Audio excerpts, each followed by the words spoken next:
Midday in Cameroon's economic capital city, Douala. Ladies and gentlemen, thanks for joining Equinox Television on our third and last edition of the bilingual newscast for the day.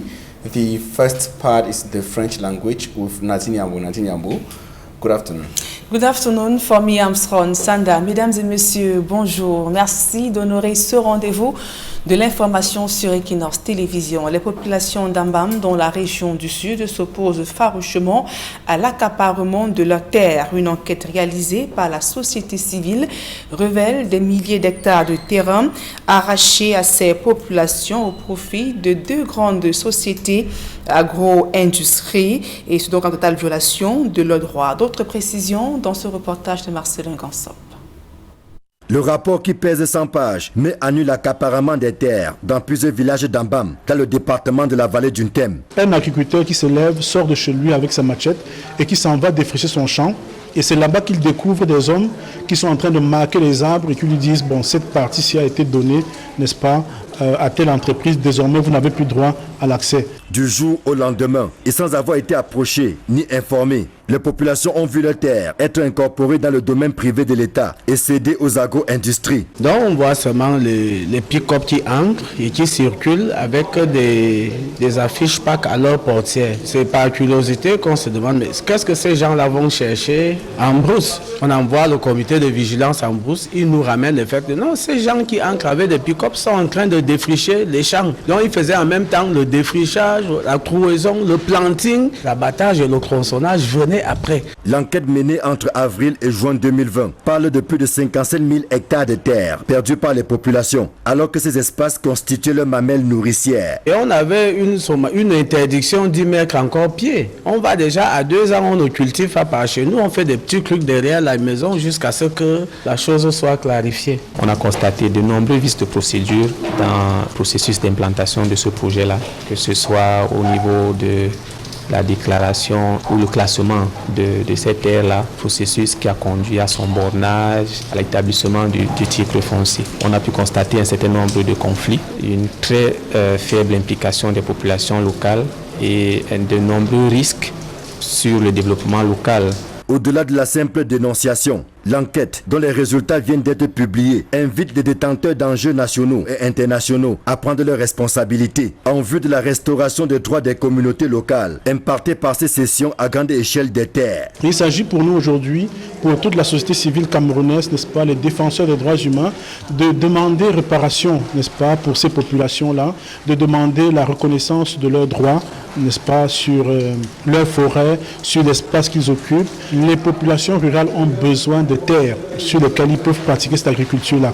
Les jeunes Camerounais aujourd'hui qui sortent des écoles, qui sont formés comme agriculteurs, ils ont besoin d'un espace où ils peuvent se déployer. Ce qui se passe à Ambam n'est pas un cas isolé. Plusieurs localités du pays font face au problème d'accaparement des terres, au profit des agro-industries et parfois des particuliers. Une pilule très amère pour les victimes qui ne peuvent plus accéder à leurs champs pour y mener des activités quotidiennes d'agriculture, de chasse, de pêche ou de cueillette. Ce qui n'est pas du goût de la société civile, soucieuse de la sauvegarde des droits fonciers de ces populations. Et face au chômage galopant des jeunes et leurs plaintes sur le faible niveau d'implication dans la gestion de la vie publique au Cameroun, le gouvernement prône l'auto-emploi en encourageant la création des laveries automobiles. À la suite d'une signature de convention, les pouvoirs publics annoncent le financement d'une centaine de projets dans le domaine de laveries automobiles. D'autres précisions dans ce reportage de Aïe Cyril. Selon des statistiques, 10,3% de jeunes de 15 à 24 ans sont au chômage. Et lorsque l'on remonte jusqu'à 34 ans, le taux de chômage est de 8,9%. Parmi les jeunes qui ont la chance de travailler, 70% sont en situation de sous-emploi, c'est-à-dire que leur travail n'est pas décent. Des chiffres qui montrent que la question du chômage des jeunes au Cameroun se pose avec acuité.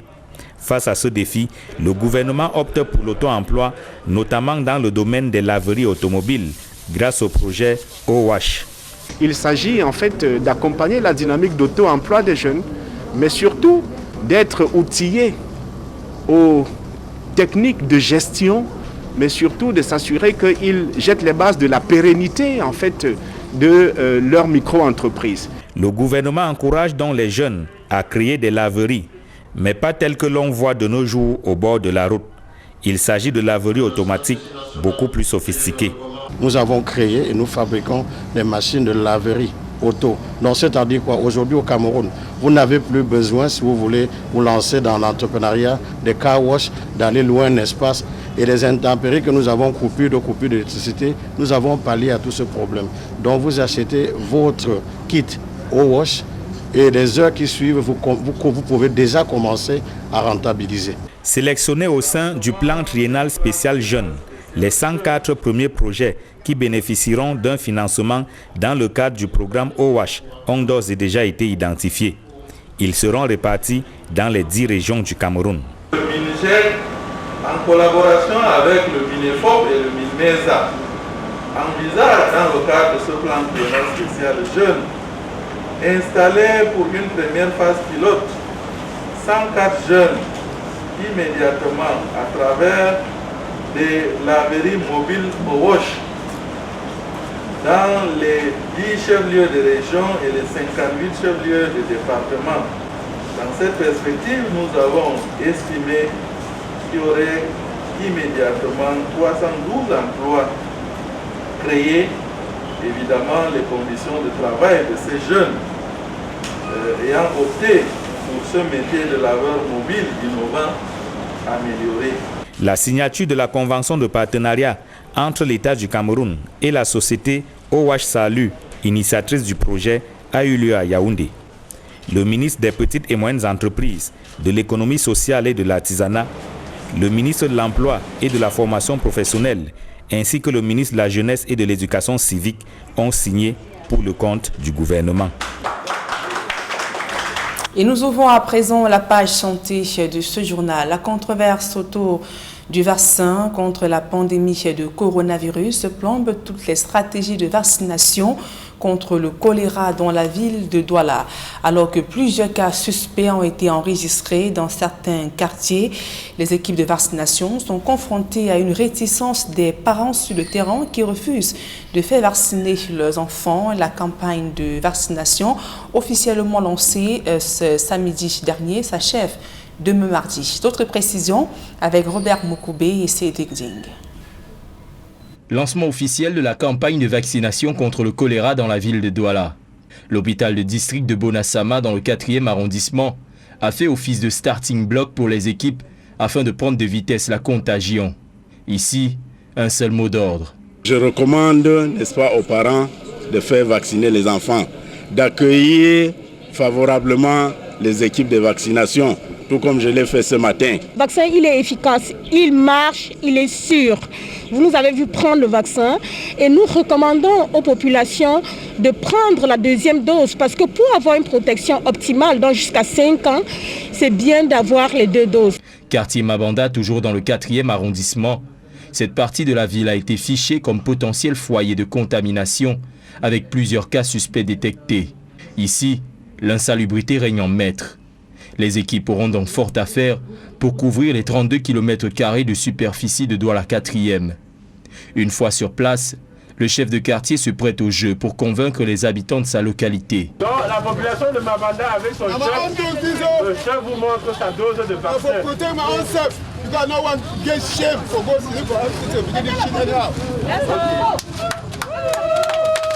J'ai vu l'exemple ici, là, on donnait, les gens prenaient avant que je prenne aussi. Puisque quand on vient, je fuis seulement. On me dit que c'est pour contaminer les gens. Mais je doutais beaucoup. Si pour certains l'expérience a été convaincante, pour d'autres par contre, c'est toujours le refus catégorique malgré les efforts des équipes de vaccination. Je ne prends pas de vaccin parce que je ne peux pas attraper le choléra. Je ne peux pas prendre de vaccin. Quand je saurais que le vaccin de choléra, je peux prendre facilement.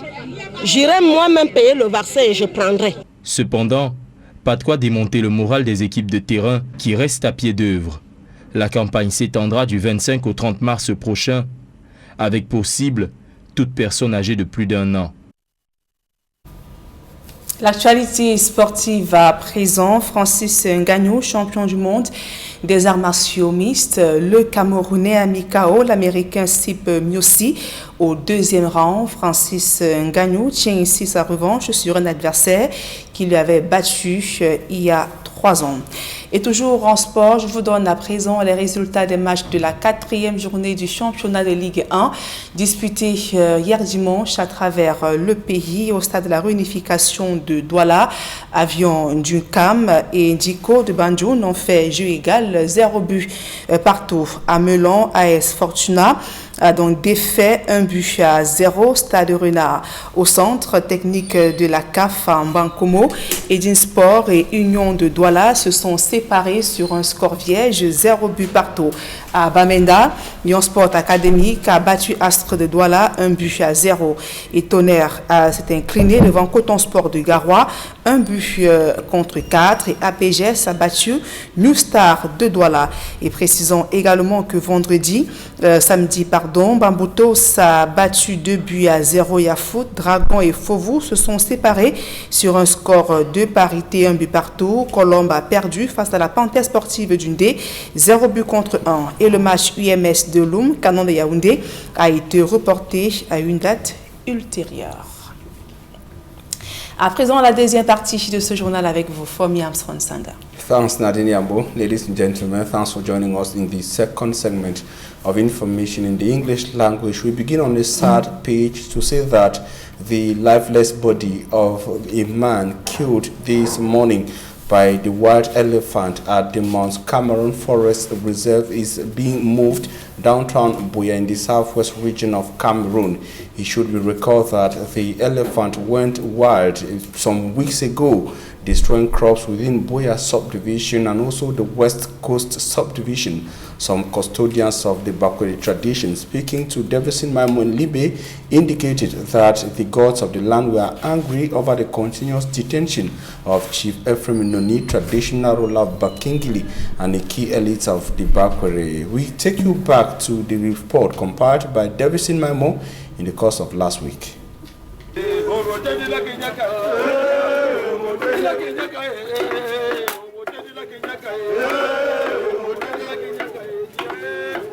Culture and tradition is undoubtedly the true identity of a people. Bakwerians say the Malay Secret Society dance is what they are left with. An elephant symbolizes power, that's the Bakweri. Manifested annually from one village to another, the rituals performed provide an opportunity for the Bakweri man to relate with the ancestors. However, their presence at Bakingili is far from the normal annual routine, but catapulted by the recent outing of elephants within the village.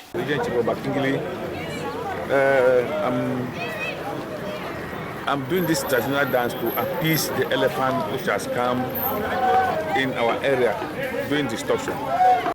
The government has tried its own, so we say no, it's not enough. Let's also do this tradition to call other villages to come and assist us so that this elephant can go back.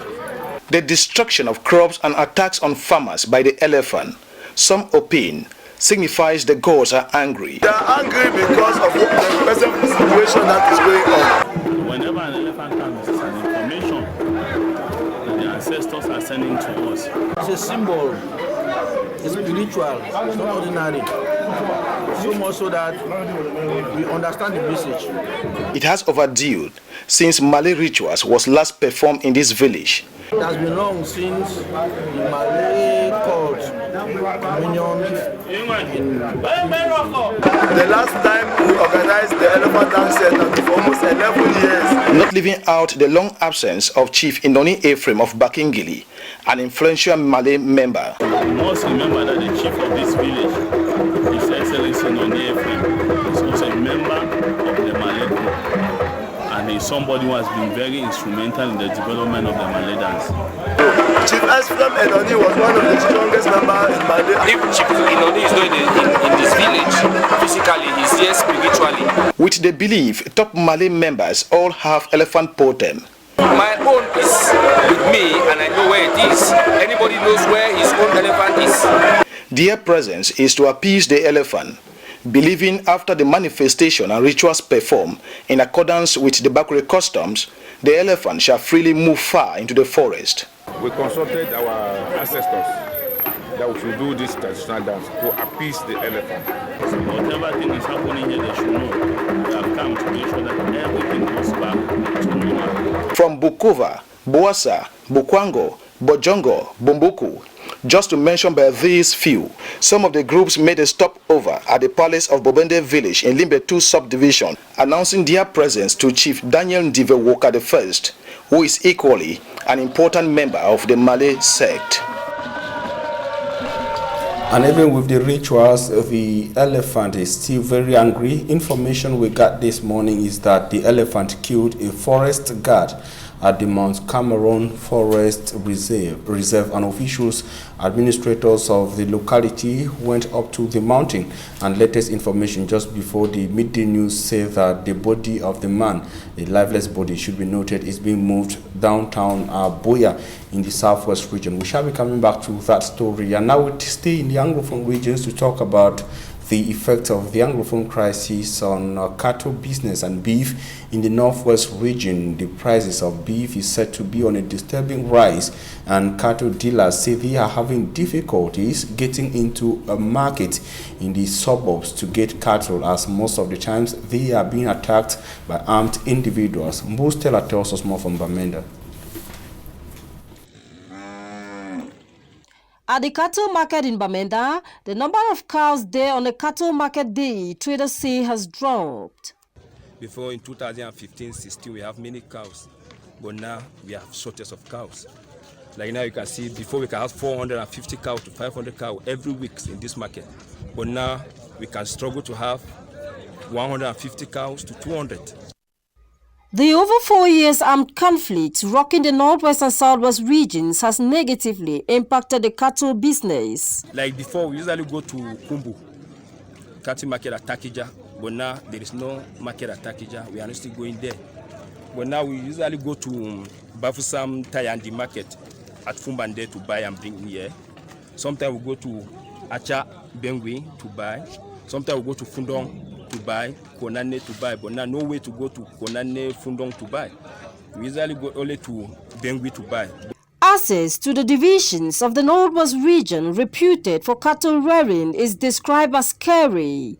Buyers say they face attacks by gunmen. The most recent is the attack on Wednesday, March 24th in Momo division. Yakubu Omaru was among those who lost huge sums of money when armed men attacked them at Nkwenasa on their way to the cattle market in Acha, Momo division of the northwest region. Even yesterday, on our way to the market at Bengui, we have a shortage of money because armed robbers attacked us on the way, collected at least more than 15 million from the buyers. Yes, and lost at least going to 800,000. This has caused scarcity in beef, an increase in the price per kilo of meat. We used to sell a kilo of meat for 2,500, but because of the insufficiency of the carcass, the price has priced up to 3,000. But meat is not the only good that is expensive. Alternatives like fish is also expensive, and the situation might become worse as dealers in cattle are already scared of taking the journey to Acha after the attack. The attack has also been described as the worst so far.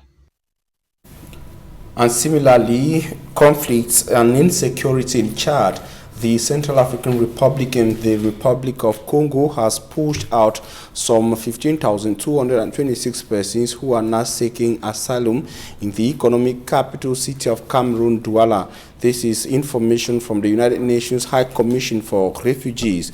The UN High Commission for Refugees further says in its bid to give a safe and a convenient stay for these asylum seekers, it is working in collaboration with the Red Cross and the Look and Life organization on a great couple of actions, notably first to screen the asylum seekers of COVID-19, to give them treatment and shelter on the side, and also to monitor their situations with related to death and birth.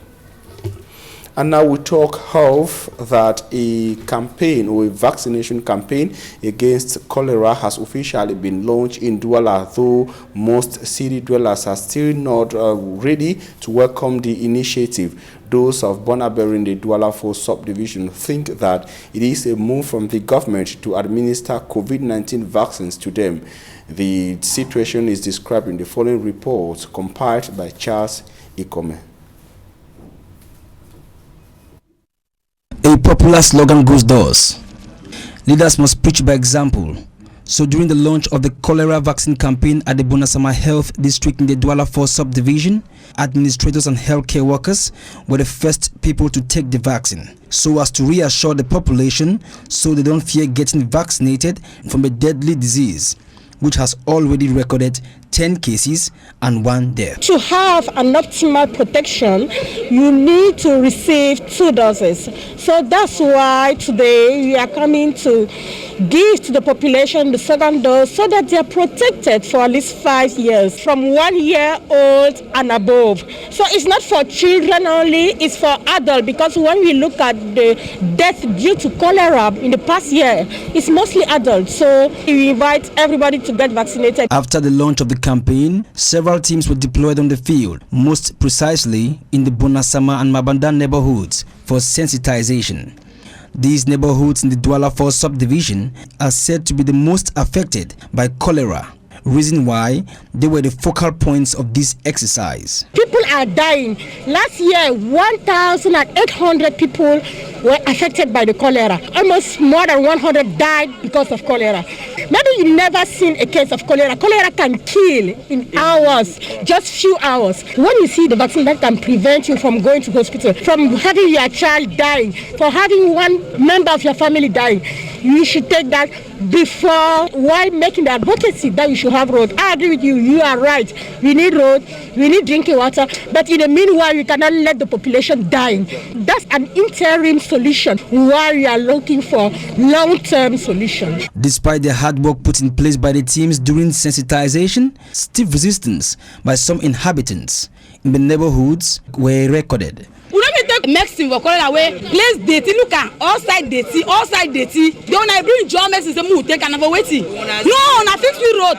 I will not still take it. They should fix the road. However, the exercise recorded more success than failure, with so many people heeding to the advice of medical experts by taking the vaccine. And now we come out of this news with sport to talk football and give you results of the day 4 matches in the National League 1 Championship in Cameroon. The official results are as follows. That is Yaoundé Football Club had a 1-2 victory from the hands that suffered a 1-2 victory from the hands of visiting Bamboutus Football Club of Buda in the West region of Cameroon. Dragon FC of Yaoundé had a 1-1 tie with Fuvu FC of Baham, still in the West region. Meantime, Colombe FC of the Jan Lobo in the South region of Cameroon suffered a 1-0 victory in the hands of visiting Panther Football Club of Dundee, still in the West region. Edinspor of the Leke in the Central region of Cameroon had suffered a 0-1 victory from the hands of visiting AS Fortuna, and Avion FC of Dinkam in the Littoral region of Cameroon had a virgin tie with Jiko FC of Banjul in the West region. Tonek Kalara Club of Yaoundé in the Central region suffered a humiliating 1-4 victory in the hands of visiting Coton Sport of Garwa in the North region of the country. And Apejes of Fu had a better side of New Stars of Douala, urging New Stars 1-0. Young Sport Academy of Bamenda had a better side of Astre of Douala, spanking Astre of Douala 1-0. The match pitting Union de Mouvement Sportif UMS of Loum versus Canon Sport of Yaoundé is still to be played in the course of the week to complete the day 4 matches of the National League 1 Championship. And on standby was Public Works Department Football Club, that is PWD Football Club of Bamenda. And that sports information brings us to the end of the midday news on Equinox Television. We thank you for your keen attention. Nadine Yambo and I will be back here tomorrow at 7 a.m. God willing. Nadine, see you tomorrow at 7 a.m. Merci Fomi Armstrong Sanda, femme de ce journal, mesdames et messieurs. Merci pour votre aimable attention et passez d'agréables moments en compagnie de nos programmes qui se poursuivent.